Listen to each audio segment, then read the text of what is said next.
Aujourd'hui, nous avons notre cher professeur en notre compagnie, le professeur Moustapha Kastit, qui nous fera l'honneur d'aborder en deux émissions deux personnages exceptionnels, donc des figures de l'islam. Aujourd'hui, nous aborderons la thématique sur l'imam Nawawi. Cher professeur, salam alaikum. Alaykoum salam, rahmatullah wa barakatuh, Sidi Soufiane. Avant de commencer cette émission, cher professeur, dans un premier temps, merci beaucoup d'avoir répondu présent. À la fois le cadre de vie que nous avons en ce moment et pour faire en sorte que ce mois de Ramadan puisse être en harmonie avec la spiritualité. Merci beaucoup d'avoir répondu présent pour cette émission. Avec plaisir, c'est moi qui suis honoré. Barakallahu fik. Cher professeur, je commencerai cette émission.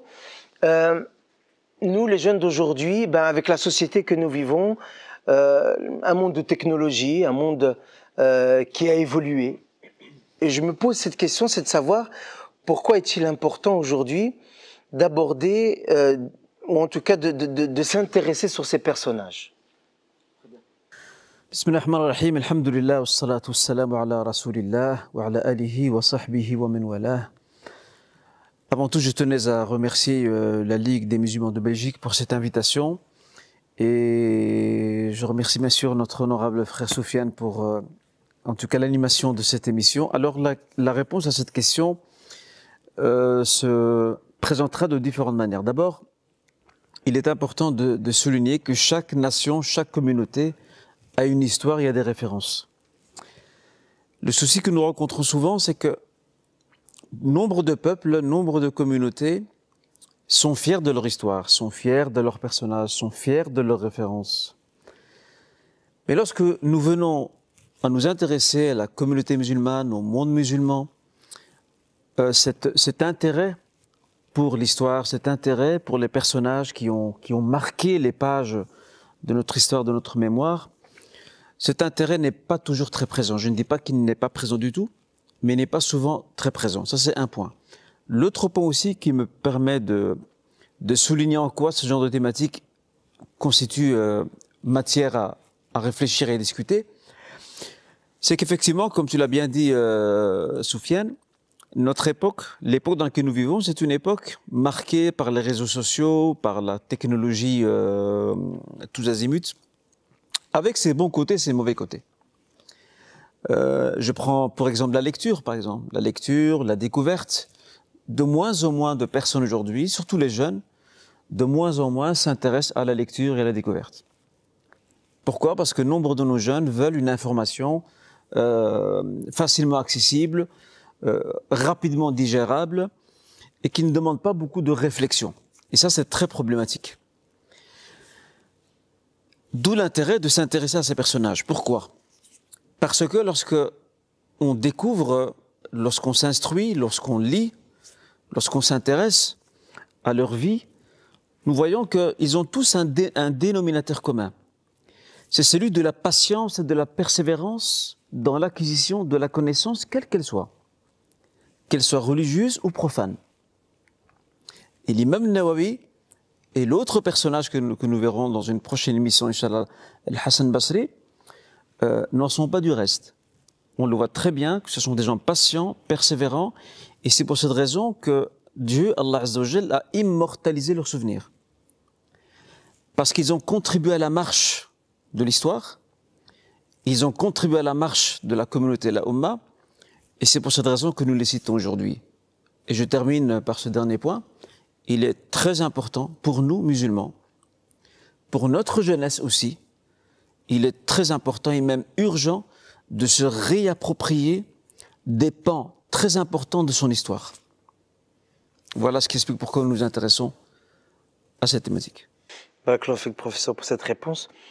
Maintenant que vous ayez égayé ma curiosité, maintenant que vous m'avez donné envie d'aller à la rencontre de ce grand personnage, je vous demanderai en quelques mots si vous pouvez nous détailler la vie de l'imam Nawawi. Alors, pour ce qui est de l'imam Nawawi, il est clair que notre émission actuelle ne pourrait nullement couvrir toutes les facettes de la vie d'un homme illustre comme l'imam Nawawi.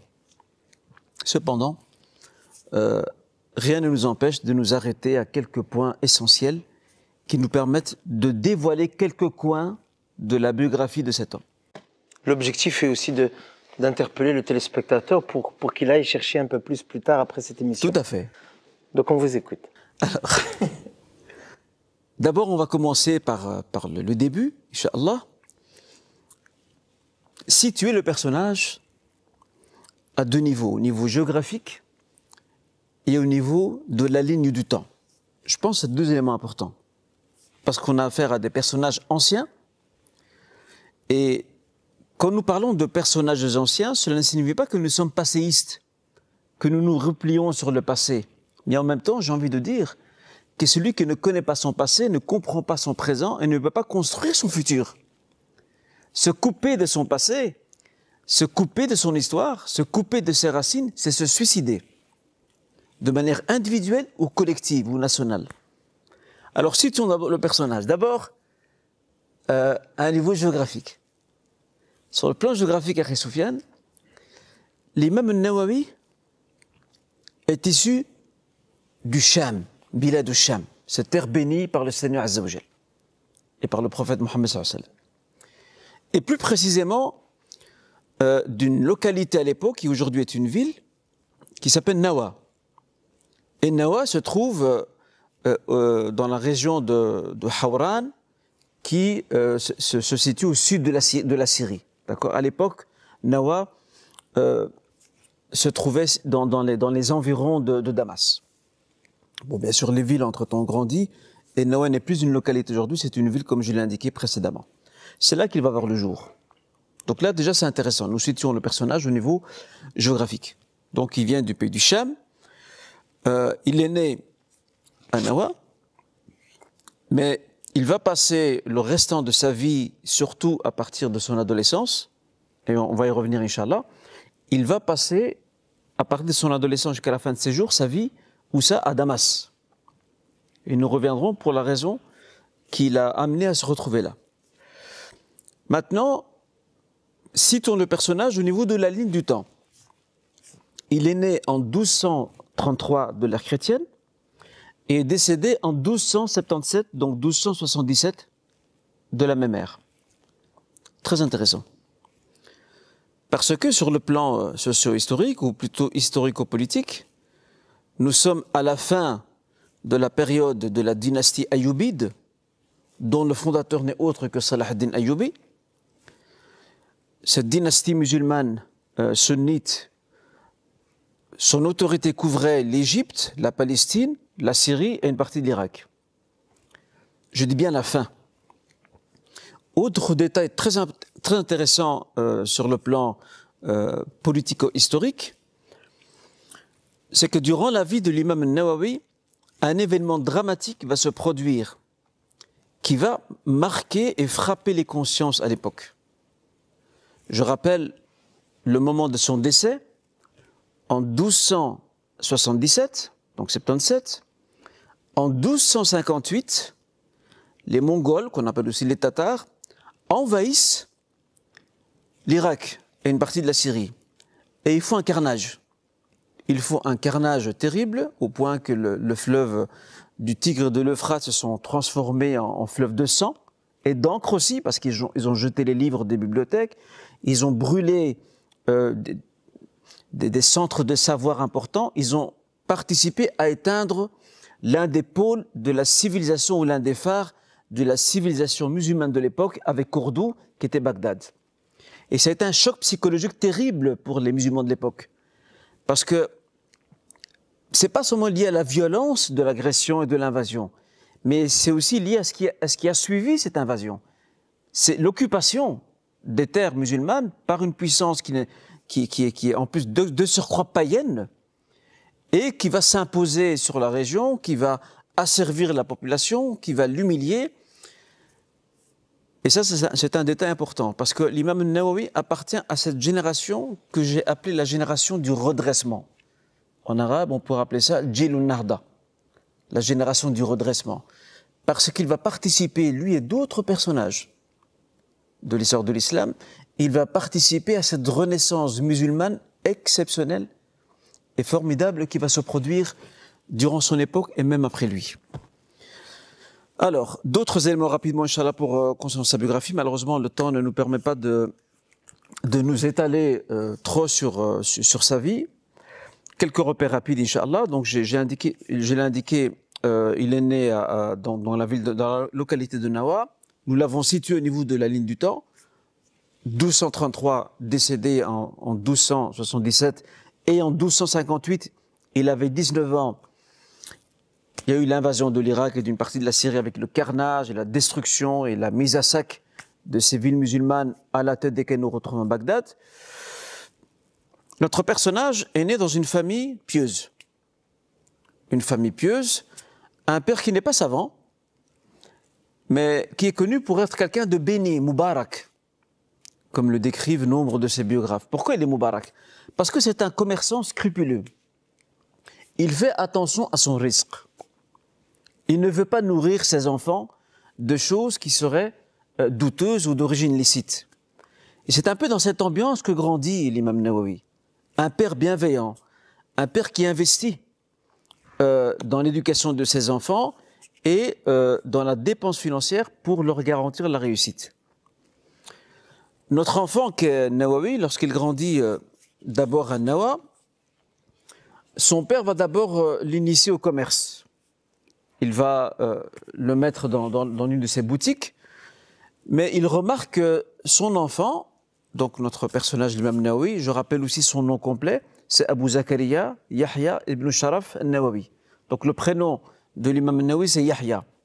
Sa kunya, c'est Abu Zakaria. À l'époque, c'était très à la mode de se donner comme kunya, ce qui équivaut au fils d'un prophète, d'accord? Donc Yahya, d'accord, ou Zakaria. Donc lui, il s'est fait donner comme surnom kunya, donc Zakaria. Je rappelle que Zakaria, il a eu comme qui a-t-il eu comme fils Zakaria? Quel était son fils Zakaria? On vous écoute. Zakaria, son fils c'est Yahya, d'accord? Mais là c'était l'inverse, dans le sens où lui s'appelle Yahya, Nawawi. Et il a pris comme surnom kunya Zakaria, Abu Zakaria. C'était très à la mode à l'époque, très en vogue. Son père s'appelait Sharaf. Et il remarque que son fils ne s'intéresse pas au commerce. Cela signifie que pour le père, ce fils ne va pas faire une carrière dans les affaires. Le père a très vite compris cet élément-là. On va revenir sur ce point-là plus tard, Inch'Allah. À ce moment-là, que va-t-il se passer? Son fils commence à s'intéresser, bien entendu, au Coran. Donc il va mémoriser le Coran au début de son adolescence. Et il y a un fait divers important qui va se produire lorsqu'il est à Nawa. C'est qu'il y a un savant marocain qui s'appelle Yassine al-Mourakchi. Yassine al-Maghribi al-Mourakchi. Mourakchi, c'est originaire de Marrakech. Qui, de passage à Nawa, va remarquer que l'imam Nawawi était entraîné par d'autres gamins de son âge pour jouer et ne voulait pas. Il ne veut pas jouer. Pourquoi? Parce que lui, tout ce qui l'intéresse, c'est de répéter le Coran. D'accord? Ce qu'il a appris du Coran. Ce qui l'intéresse, c'est le savoir. Ce n'est pas s'amuser. Et il a dit à son père, dirige ton enfant vers l'étude des sciences, l'ulum. C'est là qu'il aura son avenir. Et sur la nasiha de ce savant marocain qui était de passage, que va faire le papa? Il va prendre son fils lorsqu'il a 18 ans et il va l'amener à Damas. Parce que Damas, à l'époque, c'était l'un des centres du savoir islamique. Avec Bagdad, avec Fès, avec Cordoue et bien d'autres cités de sciences et de savoir islamique. Il y a beaucoup d'écoles aussi là-bas.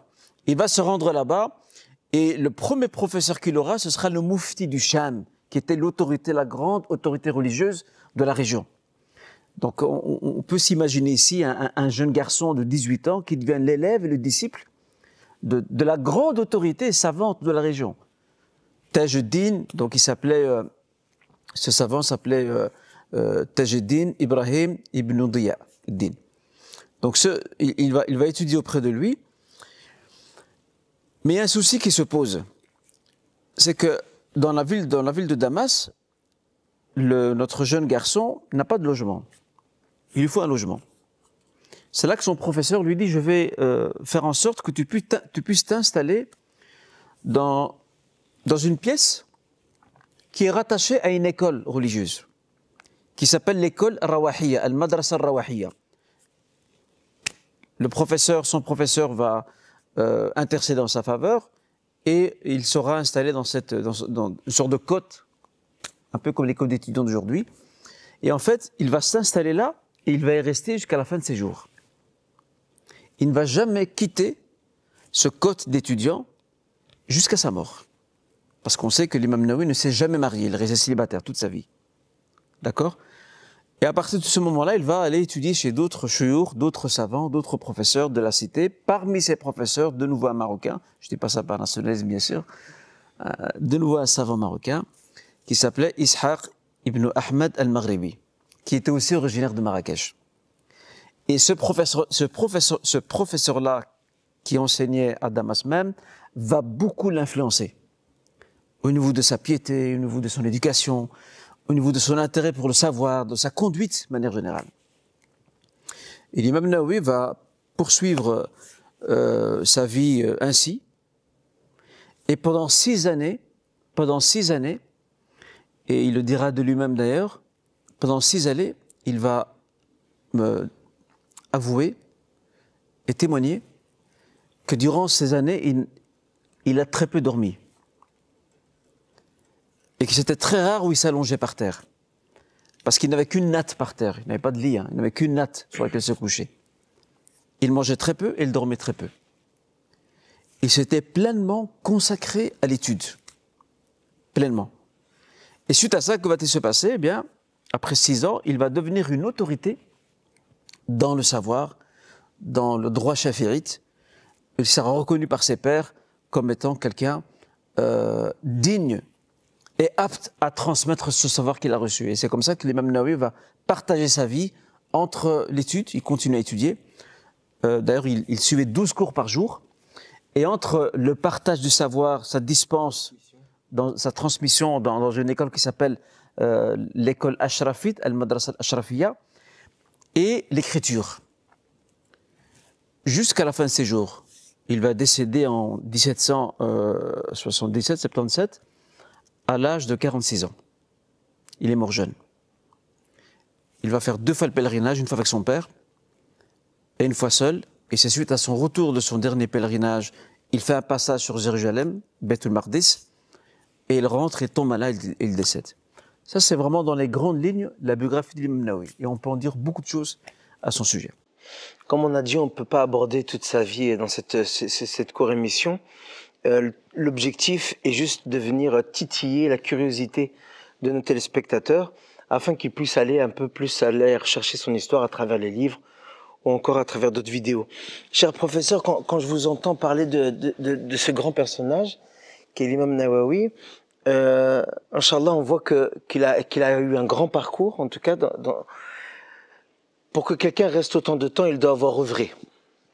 Il doit avoir transmis quelque chose qui fait que son nom reste dans le temps. Pour que ça reste ici sur Terre, son nom jusqu'à aujourd'hui. Et la question qui me vient, c'est quelle est son œuvre? Qu'est-ce qui a fait qu'aujourd'hui on parle encore de lui, cette œuvre de transmission? C'est une très bonne question. Alors, pour ce qui est de l'œuvre de l'imam Nawawi, il faut la situer à 2 niveaux. Le premier niveau, c'est sa production livresque. C'est un savant qui, en peu de temps, il a écrit une 40aine d'ouvrages, mais certains de ces ouvrages sont des encyclopédies, de 10 jusqu'à 15 volumes. Et on se demande comment a-t-il fait en peu de temps? Parce que Dieu, Allah Azza wa Jal, a mis de la baraka dans sa vie. Il a mis de la baraka pour être capable en peu de temps. Donc si on définit donc, depuis l'âge de 18 ans jusqu'à 46 ans, il a vécu 28 ans à Damas. 6 ans où il s'est pleinement consacré au savoir. Donc ça nous amène, si on fait le calcul très simple, de 18 ans, on rajoute 6 ans, ça nous donne combien? Je prends la calculatrice. Ouais, si tu veux. Ça nous donne combien? De 18 à 6 24. Non? Planté. C'est ça? On est en état de jeûne, la fatigue chute. Le sucre diminue, donc excusez-moi. C'est 24 ans. De 24 ans à 46 ans, nous avons combien d'années? Pardon? De 24 ans à 46 ans. Faites exprès. De 24 ans à 46 ans. 46 ans. Et ça nous fait combien d'années en plus, c'est Oui. ça? On retient 2 au carré. Il y a une calculatrice quelque part ici. 22. 22 ans. Donc de 18 ans jusqu'à 24 ans, c'est la période de plein investissement pour acquérir ce savoir et pour surtout s'éduquer. De 24 ans à 46 ans, 22 ans seulement de production et de transmission. Ça, c'est le premier aspect. Le deuxième niveau, concernant l'œuvre de l'imam Nawawi, c'est cette éducation spirituelle à partir de laquelle il va se former et qu'il va transmettre également. Donc l'imam Nawawi est un ascète, zahid. C'est un homme d'un très grand scrupule, wari'. Il est d'une très grande humilité. Ses qualités, ses valeurs, liées à la foi et l'éthique musulmane et à la spiritualité musulmane, d'où viennent-elles? Elles viennent de plusieurs choses. Et je vais citer 2 canaux seulement. Le premier canal, c'est l'éducation qu'il a eue auprès de ses professeurs. Parce qu'à l'époque, l'éducation et la transmission de savoir allaient de pair. Premier canal. Le deuxième canal, et ce deuxième canal a été souligné par nombre de biographes, et même de contemporains à lui, et d'élèves de notre professeur, l'imam Nawawi. C'est que l'imam Nawawi, il s'est aussi auto-éduqué. Il a fait un travail sur lui-même durant ces longues années. Il apprenait le savoir, il absorbait de la matière, mais il essayait de faire en sorte que cette matière, elle ne doit pas seulement produire de l'intelligence, d'accord? De l'intelligence en termes de réflexion, etc. Elle doit aussi produire un effet sur sa conduite, son comportement, son rapport à Dieu. Et c'est pour cette raison que l'on voit dans sa biographie que c'est un homme qui était très prudent dans ce qu'il mange, dans ce qu'il consomme. D'ailleurs, le cote dans lequel il a habité, il était très content de s'y installer parce qu'il a su que ce cote d'étudiant avait été construit par un commerçant, connu pour son scrupule. Donc lui, c'est ce qu'il veut. On lui a proposé un fruit d'un jardin public de Damas, il a refusé de le manger. Il a dit parce que à notre époque, il y a tellement d'injustices, j'ai peur que ce terrain sur lequel a été aménagé ce jardin public ait été confisqué par l'un de nos gouvernants ou de nos gouverneurs et qui appartenait à des gens faibles et pauvres, et je ne veux pas consommer un fruit produit d'une injustice. On voit qu'il y a un scrupule très profond chez lui, d'accord? Et tout ça pour rappeler qu'il n'y avait pas de séparation entre l'éducation et ce que cela apporte dans le quotidien et les savoirs même. Et je termine sur un dernier point de son œuvre. L'imam Nawawi a été une autorité, malgré son jeune âge, incontestable en son temps, au point qu'on l'a surnommé Muhaqqiqu al-Madhhab al-Shafi'i, le réviseur critique de l'école chafirite. Tous les juristes chafirites qui vont venir après vont tous le considérer comme étant une autorité importante, premièrement. Deuxièmement, ils vont prêter crédit et considération à ses opinions, à ses choix juridiques qu'il a, bien entendu, couchés sur papier dans ses ouvrages. D'accord? Dans les mujtahidines, les savants de l'ijtihad de l'école chafirite, bien sûr, postérieurs à l'époque de l'imam Nawawi, vont beaucoup faire attention à ce que dit l'imam Nawawi, à ce qu'il a produit comme opinion, à ce qu'il a défendu comme thèse. D'accord? Et c'est ainsi que l'on peut comprendre et mesurer son œuvre. Et je termine par ce dernier élément. Il n'a pas seulement été une autorité en son temps, mais son autorité et sa notoriété ont traversé le temps jusqu'à aujourd'hui. Et j'en veux pour preuve. Lorsque je vois, il y a plus de 10 ans de cela, il y a une étude qui a été faite statistique auprès d'un magasin Carrefour. Et il était relevé que dans le département, le rayon de vente de livres francophones, le livre qui se vendait le plus, c'était les 40 hadiths de l'imam Nawawi. La sincérité de l'homme a produit ses effets en son temps et encore jusqu'à aujourd'hui. Et ces ouvrages d'ailleurs, que ce soit le 40 Nawawi ou encore Riyad al-Salihin, le Jardin des Vertueux, ces 2 ouvrages-là particulièrement sont 2 ouvrages incontournables et qu'on le retrouve dans la plupart de tous les domiciles et foyers musulmans, que ce soit ici en Occident ou même en terre d'islam. Ça en dit long sur la sincérité et sur la profondeur de la spiritualité du personnage. Alhamdulillah. En parlant de la spiritualité, professeur, on sait que quand il faut transmettre, on a besoin d'énergie, on a besoin d'une source pour pouvoir continuer, ne pas baisser les bras. Ça demande beaucoup de choses. On sait que quand on porte ce lourd bagage, cette responsabilité qui est lourde en soi, mais qui devient légère quand on a le Seigneur à côté de soi. Et donc je me pose cette question, peut-être que vous essayerez de nous imaginer cela, c'est quelle était la spiritualité, la piété de l'imam Nawawi, pardon. Alors la piété de l'imam Nawawi, elle aussi, elle a deux niveaux. L'imam Nawawi n'était pas du nombre de ces dévots qui ne pensaient qu'à eux-mêmes, qu'à leur rapport à leur société, sans influence sur le cours de leur époque. L'imam Nawawi, lorsqu'on relève les éléments liés à sa biographie, qu'est-ce qu'on le retrouve? On retrouve que nous avons affaire à un homme qui partage sa journée et sa nuit entre lecture, entre études, entre préparation de ses cours et entre prière, dhikr, évocation de Dieu, lecture du Coran. Voilà comment il passait sa journée et sa nuit. Il dormait très peu. Il dormait très peu. Et d'ailleurs, il disait même à un de ses élèves, il disait si je sens que le sommeil m'envahit, je me penche légèrement sur un de mes livres pour rapidement retrouver force et continuer la suite de mon étude, de ma recherche. En fait, il ne dormait qu'en cas de nécessité, lorsque le sommeil finissait par prendre ses droits. Et donc sa piété, c'était ce volet-là. L'autre volet, c'est qu'on voit que l'imam Nawawi fait partie de ces personnages à son époque qui ont fait la promotion de la vertu. D'ailleurs, il n'hésitait pas à pratiquer ce devoir religieux très important qui était al-amr bil ma'rouf wa an-nahy 'anil munkar, promouvoir le bien et défendre le mal. Il n'hésitait pas à le faire avec ses élèves, dans la société et même envers les gouverneurs. Les gouverneurs de l'époque avaient peur de lui parce qu'il n'avait pas sa langue dans sa poche. D'accord ? Ce n'était pas quelqu'un d'insolent, sa critique était toujours constructive et surtout intelligente. Mais ce qui est intéressant, c'est que la réforme de la société, la réforme spirituelle, éthique de la société, était aussi l'une de ses priorités. Et pas seulement la réforme de sa petite personne.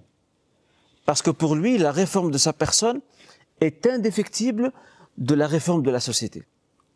Et c'est comme ça qu'on peut décrire la piété, l'ascétisme, le scrupule, le recueillement qui distinguait ce personnage dans son rapport à son créateur. On arrive tout doucement à la fin de cette émission, cher professeur.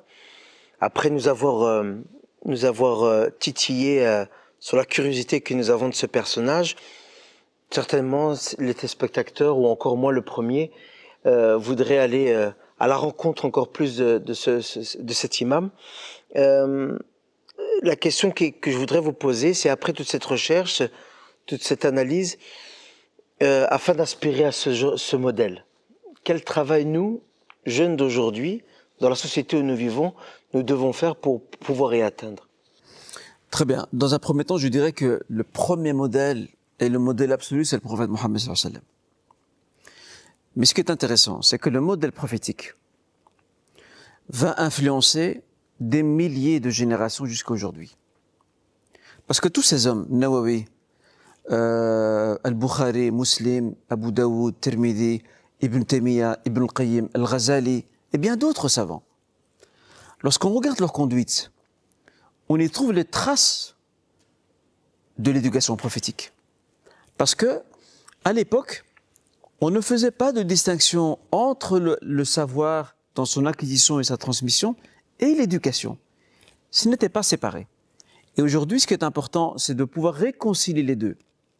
Il faut absolument réconcilier l'éducation,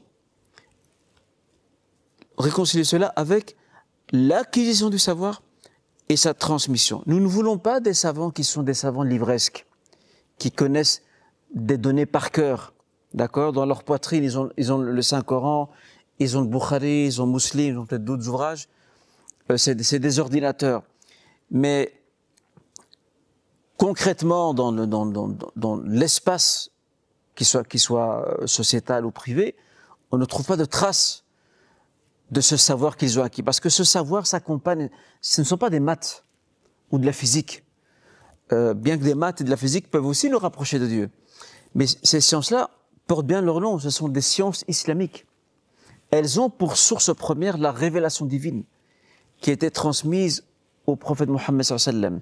Et le premier modèle duquel il faut s'inspirer et à la source de laquelle il faut se diriger, c'est le prophète sallallahu alayhi wa sallam. Donc aujourd'hui, d'abord en approfondissant notre étude du prophète sallallahu alayhi wa sallam, après lui, bien sûr, il y a les compagnons, et puis on peut aller plus loin et découvrir tous ces savants, hommes, parce qu'il n'y avait pas que des hommes et femmes, qui sont tous porteurs de modèles. Et ce qui remarque, ce qui frappe aux yeux lorsqu'on parcourt un peu leur vie, qu'est-ce qu'on voit? On voit d'abord qu'il y a un intérêt accru qui est accordé à la sincérité, l'ikhlas. Et nous invoquons le Seigneur qu'il puisse nous l'accorder.